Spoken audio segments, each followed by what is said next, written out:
right, we are getting close to the end of our study in Proverbs, and we are in section 9, which is talking about the disciplined spirit. And as I indicated last week, I discovered that we had far fewer sessions remaining than I thought. So we're going in a little bit fast forward mode, but we're going to try to get through as much as we can. If we run out of class times and there's still materials in the book and somebody wants to fill in all the blanks, come see me. I can give you the blanks that you can fill in. And don't worry, you're not getting cheated on anything in Proverbs. You can't possibly study everything in Proverbs in 6 months anyway. So there was a whole lot of stuff that we're not even touching on yet. So if we run out of time, maybe the next one. We'll see.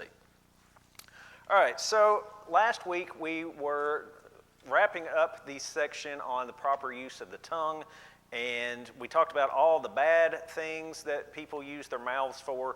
Just as a quick review, we talked about some of the good things that we need to remember that we can use our speech and our mouths to do. So one of the things is we can calm people down. We can calm down anger. We can head off these problems if we kind of use a think and speak approach. We can kind of divert some of these issues. We can disperse knowledge. We have the most important knowledge ever known to man. We have the Word of God available to us. We have an understanding of it, and we have an obligation to disperse that to the world. So we should be using our mouths to tell others about God. We also can use it to rebuke sin. We can call out problems that are in people's lives in a loving, caring manner, in the mindset of trying to get them to turn away from walking down a fallen path.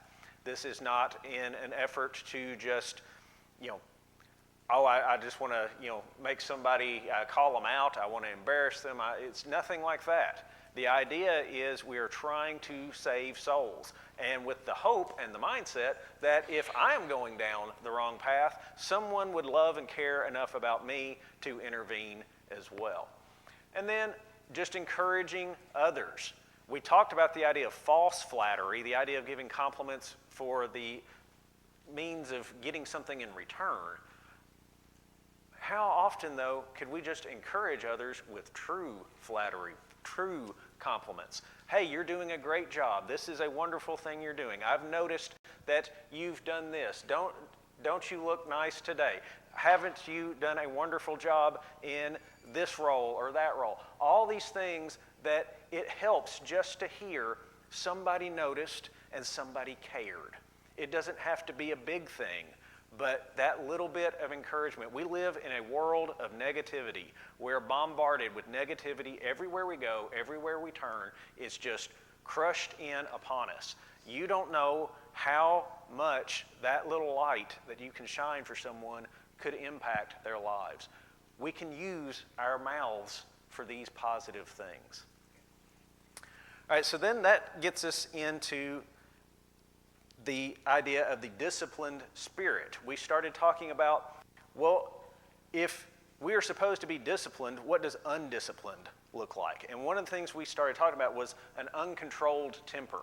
When we are just out there abounding in transgression, we're acting in foolishness. If we are not disciplined, then we allow all these awful things to come upon us because we are not in control. I use the example of, you've seen people punch a wall, or in high school punch a locker, or that kind of thing. How ridiculous. Do you really feel you're going to win the battle against a wall or a locker? In that moment, you're not thinking at all. That's that uncontrolled, foolish acting. Abounding in transgression. Sometimes we, in our uncontrolled temper, uncontrolled nature, we just go down a pathway of sin. We know better, but because we're not in control of our emotions, we go down that route. And we use some of the common things that come up from that. That was in our little chart on your sheets. Cursing, slandering people, just this idea of clamor, fighting, abusive speech, hatred, murder, all these things that happen from being uncontrolled in our temper. Then we got down to the idea of it stirs up strife. And that really is getting us caught up to where we were last week.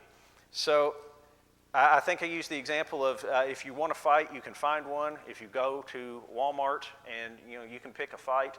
Somebody told me earlier in the week that they'd gone to Walmart and thought about that. Hopefully they didn't get in a fight. That was not the lesson, is don't actually get in a fight. But it's easy to find problems if you're looking for them. The angry, uncontrolled person can stir up a fight pretty easily. All right, so now picking up some new content. So our uncontrolled temper, it's outrageous. It's outrageous. Let's look in Proverbs 27 and verse 4. Proverbs 27 and verse 4. So the King James Version uses the term outrageous. The New King James Version, which I'm going to read, says a torrent. But the idea is that anger destroys what's in its path. So Proverbs 27 verse 4 says, "Wrath is cruel, anger a torrent, but who is able to stand before jealousy?" So all these different emotions here expressed as this idea of this flood, this impact that washes things away, that destroys, that is outrageous, as the King James Version says. God does not want us to be outrageous, a torrent, a flood. How often have we already seen all these verses about being calm, being controlled, being orderly, not this outrageous flood? Sometimes we see some of these emotions tied together. We're talking about an uncontrolled temper, which is tied to anger. Well, sometimes that is prompted by another problem, pride. How many times have people gotten angry and the root cause of their anger is because someone has insulted their pride? We have this idea of trying to save face, or I've got to, not lose my reputation, or I can't back down, and that just escalates things. Turn to Proverbs 21, just back a few pages. Proverbs 21, verse 24. And we know, we've seen this several times already, the warning against pride.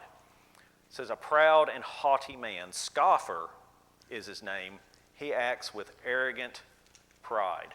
When we have that pride, that can lead us to other sins. So we see these two things tied together, anger and pride.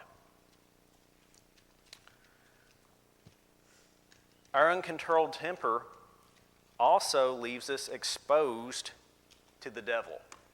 And I want you to picture a city or a fortress or a castle in older times. What would surround the cities?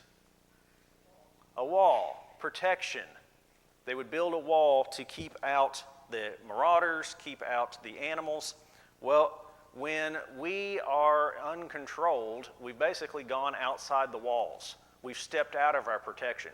God gives us walls. Here's our castle. God has given us His Word. He's given us the armor of God. He's given us the weapons of God. We are armed. But when we are uncontrolled, we step away from that. Turn over to Proverbs 25:28. That's over a page or two from where you just were. Proverbs 25:28. I really like this one. This is a good one to underline. "Whoever has no rule over his own spirit is like a city broken down without walls." We live in a very, very, very scary world, a very dangerous world. There's all kinds of things coming at us at all times. Physically, worldly things, spiritual things coming at us. I don't know about you, but I don't like the idea of being standing out there completely unprotected.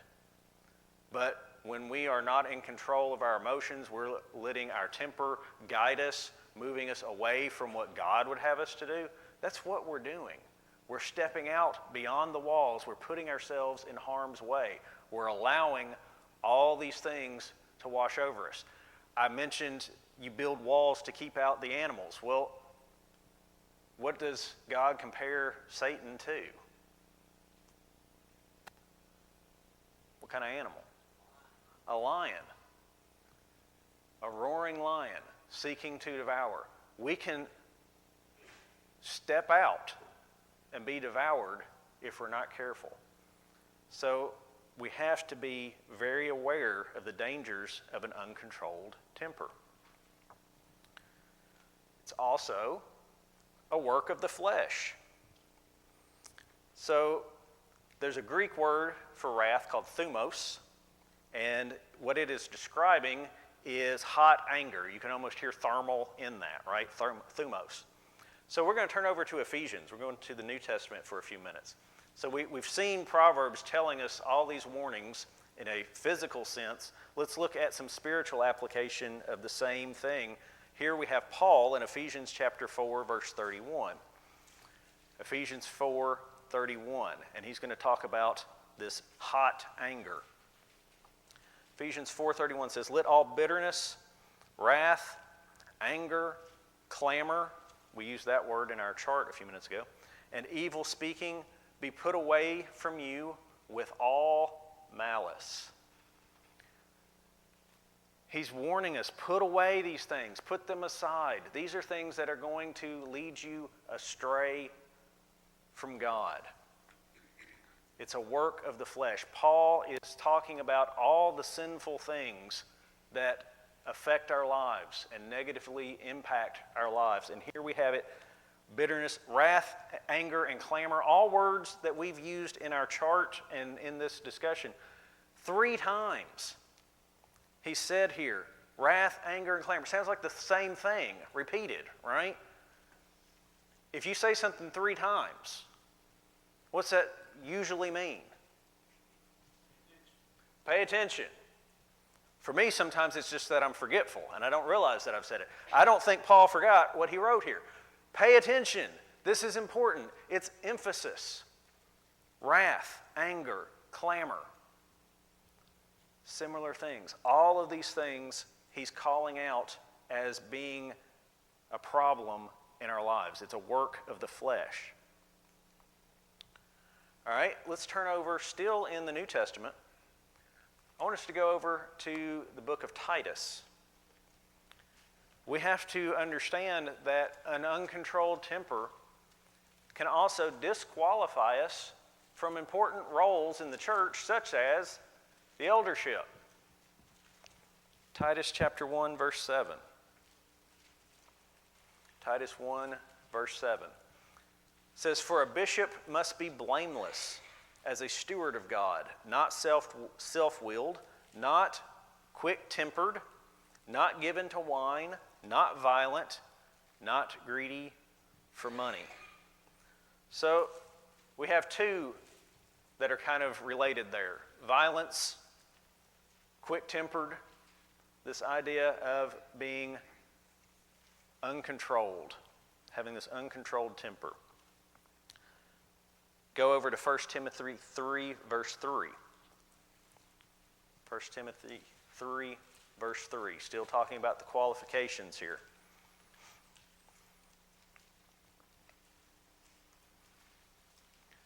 It says, "Not given to wine, not violent, not greedy for money, but gentle, not quarrelsome, not covetous." Quarrelsome is a word we don't use a whole lot in everyday speech, partially because it's such a tongue twister. I have a hard time even just saying that. Quarrelsome. That hot temper. So if we are living in this uncontrolled kind of mindset, that prevents us from holding the roles that we should be trying to aspire to attain. You know, he who wants to be an elder or a deacon is an idea of you desire a good work. Well, if you don't have the right personality for it, you've got this hot temper, you've got this anger, and you can't control that, he's saying you're not qualified for that. Now, there's a whole bunch of other things that can disqualify you from that too. But this idea of an uncontrolled temper, God has better plans for us, and our temper can get in the way of that. All right, any thoughts or comments so far? And I know we're going very, very fast. I apologize for that. This is a little faster than I like to go. All right, well, let's look at some of the results of an uncontrolled temper. What can happen to a person who never controls their temper? Well, Proverbs has some things to say about that. So, for one, we know that they can inflict pain and injury around them. When the angry person physically lashes out, there's a physical result of that. It can injure others. It can harm others. What about the person who just verbally lashes out? Is that all right? Of course not. Of course not. I dare say more people have hurt me verbally than have ever hurt me physically. There's all kinds of ways that we can be harmed by the angry words of others. Let's turn to Proverbs 9. Proverbs 9, 7, and 8. Proverbs 9, 7, and 8. It says, "He who corrects a scoffer gets shame for himself, and he who rebukes a wicked man only harms himself. Do not correct a scoffer, lest he hate you. Rebuke a wise man, and he will love you." So we're talking about scoffers just a minute ago. The idea of the scoffer who was built up with pride. And we're linking that oftentimes with the idea of you injure their pride, they get angry. We have a relation here. Friends and relationships, or friendships and relationships, can get injured. If pride leads you to act in an angry manner towards your friends, do you ever see that? You get prideful or you get jealous of your friends or family members, you lash out, you act in an angry manner. You may be thinking, well, I don't know that I really see that connection. Think about kids. Brothers and sisters, how many times is this relationship played out? They're getting mad, they're getting angry at each other, but it boils down to, oh, they took my toy, or, they said that I'm ugly, or they, all these different things that insult one another that can affect these friendships. That can happen in an adult relationship as well. We can end up isolated, and we can also end up more involved in sin. Turn over to Proverbs 22, several pages over. Proverbs 22, 24, and 25. Proverbs 22, 24, and 25. And this is a big warning about anger.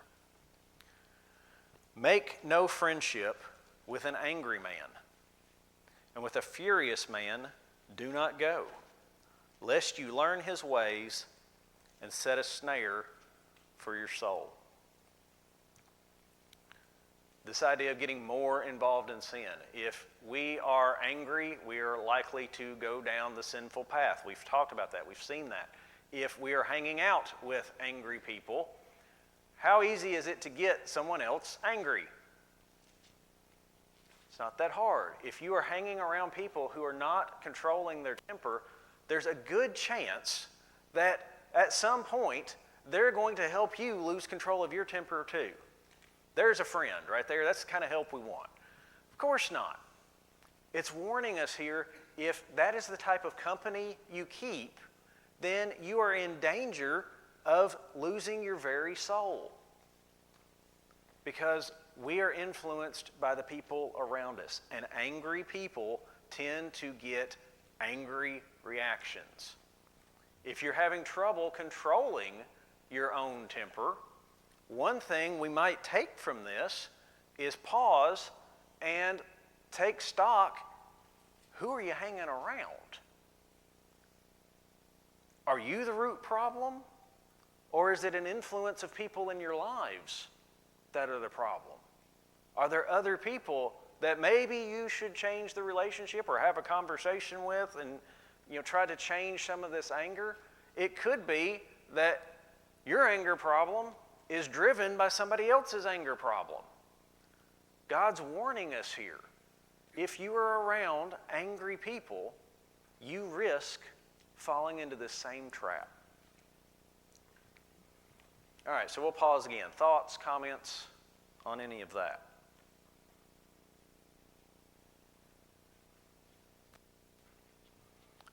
All right, so again, tons of negative, right? Charles's class is a downer. That's not always the case. Let's talk about, though, how controlled anger acts and what controlled anger looks like. So we mentioned this early on. Anger itself is not sinful. Jesus was angry. We read constantly in the Old Testament, especially about God's anger and God's wrath. If anger by itself was sin, then how could it be something that Jesus, who was sinless, could have done? How could it be that God, the source of righteousness, he couldn't be angry then? So anger itself is not sin. So we need to try to start expressing our anger or dealing with our anger in a more godlike or Christ-like way. We need to look at examples of how God deals with anger to help us guide our own actions. So, first of all, let's jump back over to the New Testament. Let's go to Mark chapter 3. Mark 3 and verse 5.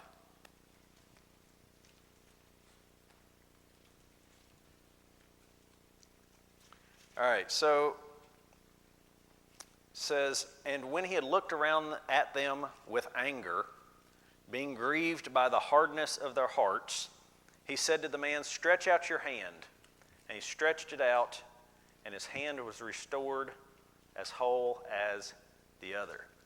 All right, so we have Jesus here about to perform this healing, and he's angry. What has made him angry?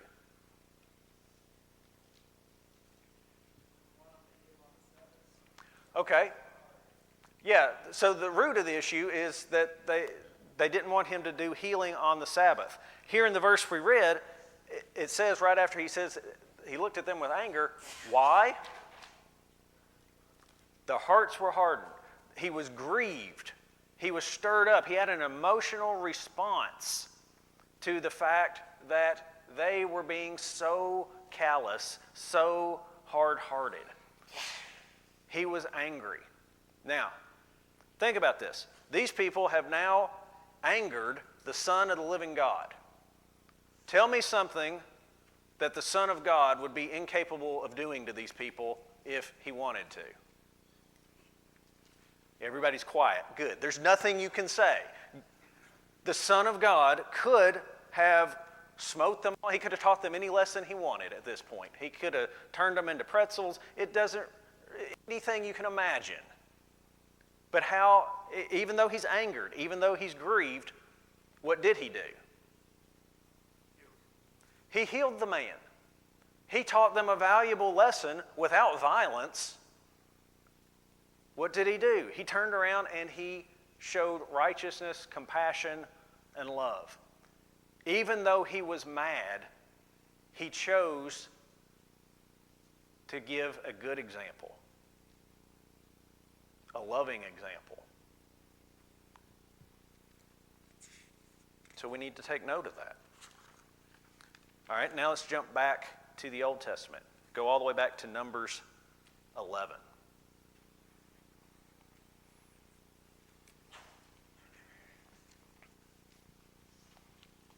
All right, now, this one is going to look very different from what we just read. Numbers 11 and verse 1.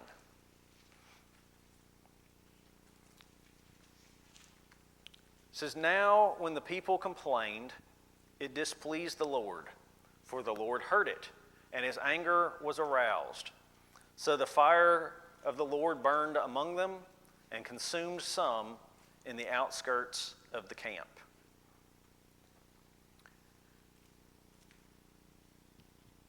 The Israelites are complaining. They're upset. They're grumbling amongst themselves. Their anger has been stirred up against God, their annoyance. They're having to go through all of this inconvenience. Yet God has just rescued them from what? Egypt. Right. God has done miraculous things. He has demonstrated. There's not a person in this camp who could doubt the presence and power of God. How did they go through the sea?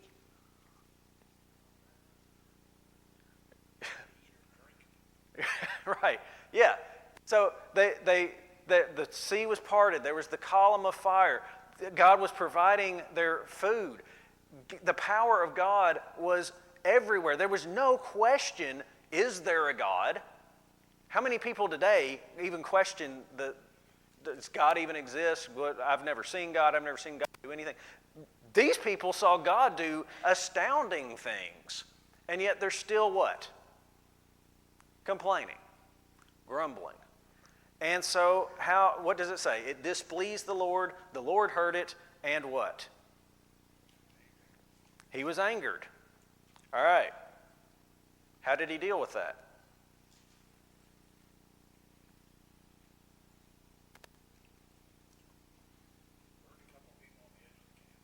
Yeah. He burned up some of the people. This is very different than Jesus' reaction earlier, right? It seems to me, and this is how I read it, and I could be interjecting my personal opinions into it, and I wish I would admit, that usually the ones who are complaining are not the ones in the middle. The ones on the edges were probably the ones complaining, because the ones who complain aren't the ones who are going to be right next to Moses. They're going to be the ones who are a long ways away. Okay. That's why I think probably the ones on the edge of the camp, those are the ones complaining. Off they go. Yeah, some of the instigators, they might not be in the inner circle. They were getting people stirred up. Yeah, so we've got this complaining going on. We have this instigation going on.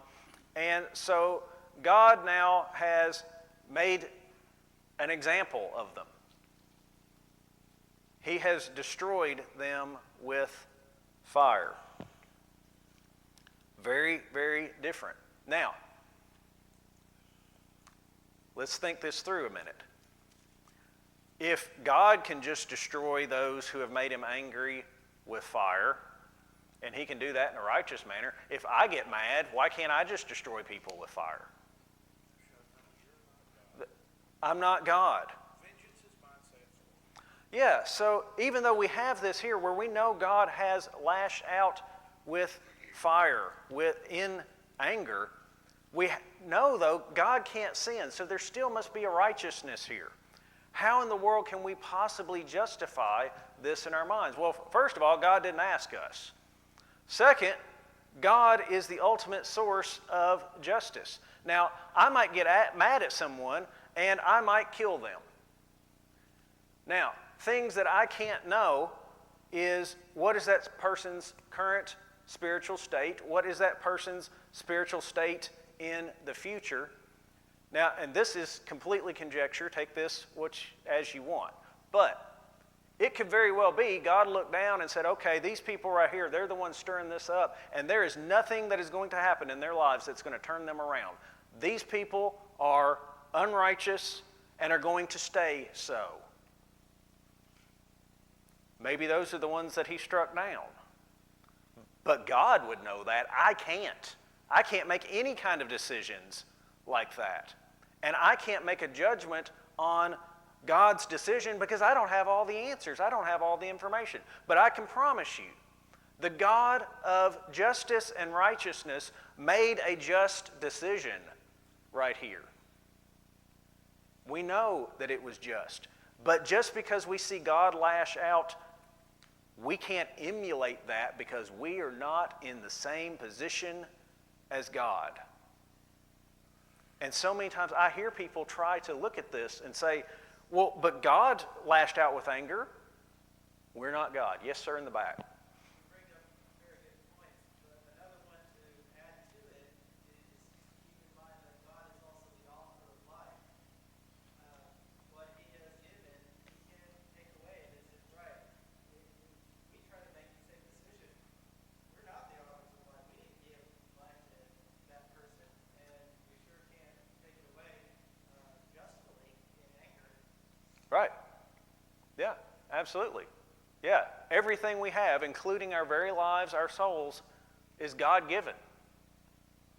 He gave, he can take away. Yes, sir. I tend to think that this complaining and mumbling also is directed towards Moses. Moses is, by doing this, they're challenging Moses' leadership, and therefore, since Moses was, in essence, chosen by God for this role, they are challenging God. Mm-hmm. In some respects. Yeah, and people challenging God has never stopped. So we have this powerful example here where we can say, all right, how many people today will tell you that God isn't really going to send anyone to hell? You hear that all the time. That's a very common belief. We need examples like this. It was an example to the Israelites, but it's an example to us today. Will God strike down and punish those who refuse to obey? Absolutely. It's not what if, will he, maybe. Here it is. Numbers 11 verse 1. God struck down the unrighteous. Not will he do it, will he maybe do it, will he relent from doing it. He's already done it before. And yet all we hear constantly is this idea, well, God at the end, God's going to just let everybody in. No, he's not really going to hold anybody accountable. I challenge you to read Numbers 11 verse 1 and still say that with a straight face.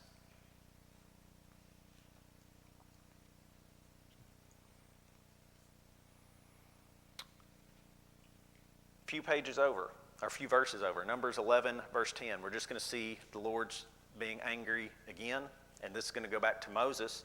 It says, then Moses heard the people weeping throughout their families, everyone at the door of his tent, and the anger of the Lord was greatly aroused. Moses also was displeased.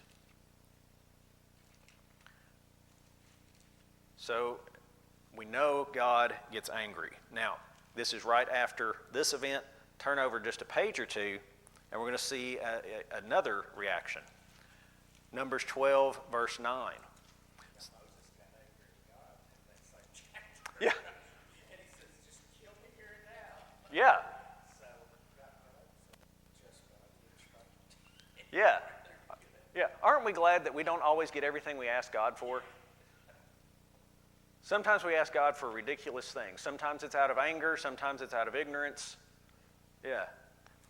All right, Numbers 12, verse 9. It says, so the anger of the Lord was aroused against them. And look here. And he, what? He departed. He left. All right. Now, we can't look at Numbers 11, verse 1 and think, okay, here's how we need to emulate our wrath. But we can look at Numbers 12 and verse 9 and pick up a lesson or two right there. If we're angry, one of the things that we can do is leave. How many situations could be de-escalated if we just walked away, even temporarily?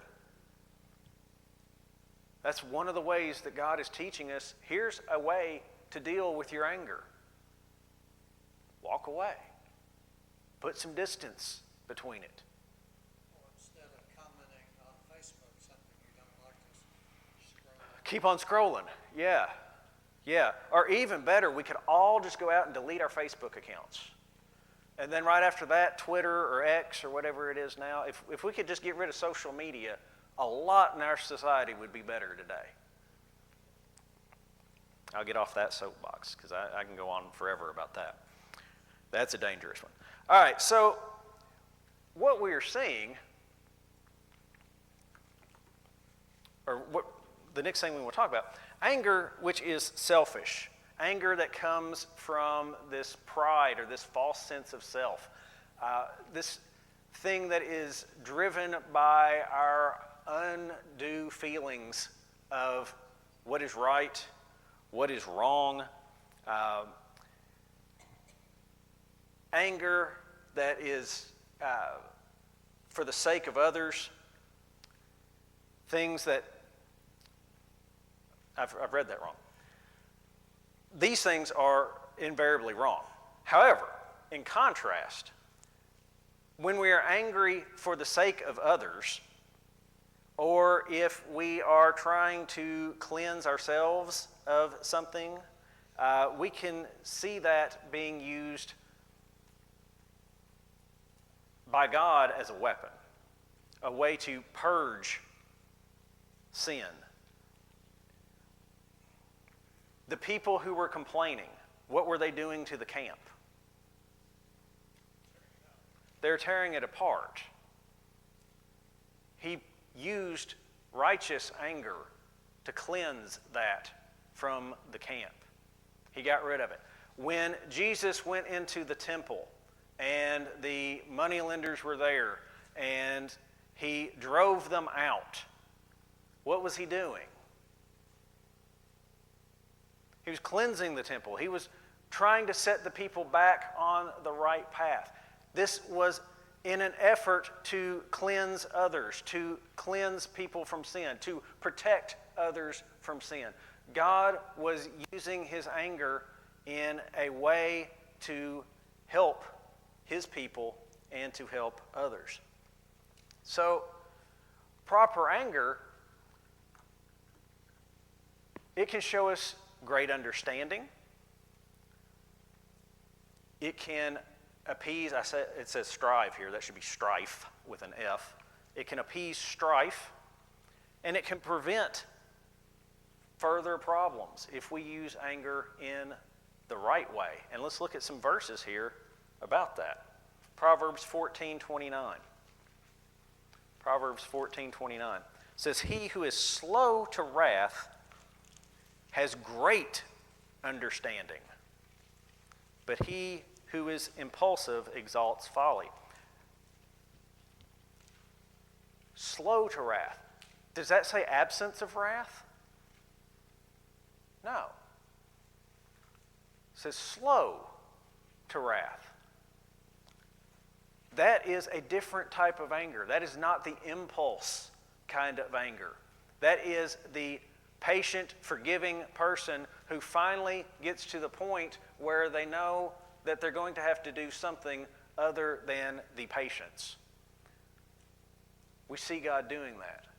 Sometimes that means turning away, walking away. You know, we have this idea of sometimes you got to give people over to Satan. You've tried and tried and tried. You got to let them go learn on their own. Sometimes we are so angry by the situation, the best we can do is walk away. Sometimes that is like Jesus did, driving the people out of the temple. Sometimes our anger can get us keyed up enough to, we talked about rebuking sin. Sometimes it's that anger that says, look, you've got to stop doing this, that, or the other. That can be in a family relationship. That can be in a friend relationship. You know, if somebody is doing something worldly that is causing problems for you over and over and over, and you've tried all these other things to try to get them to stop, sometimes you've just got to confront them. Now, I'm not talking about walking up to them like the Walmart example and punching them in the mouth. Righteous anger, that can give us the courage, that can give us the strength to carry out whatever it is that maybe in our normal everyday life we're maybe too timid to do or say or address. I think we need to keep in mind that when Jesus cleansed the temple of the money changers, he was shown forbearance because he could have turned them into rocks or he could have burned them where they stood. Yeah. So just running them out is forbearance in this case. Absolutely. Absolutely. It was merciful.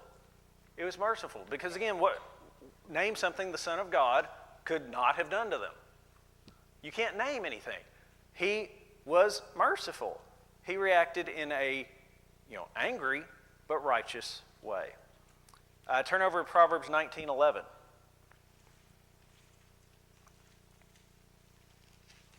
So here's again this idea of the slow anger. The discretion of a man makes him slow to anger, and his glory is to overlook a transgression. So that goes back to what I was talking about a minute ago.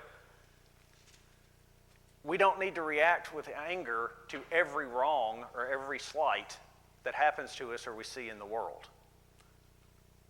Sometimes we have to eventually, but that should not be our go-to reaction.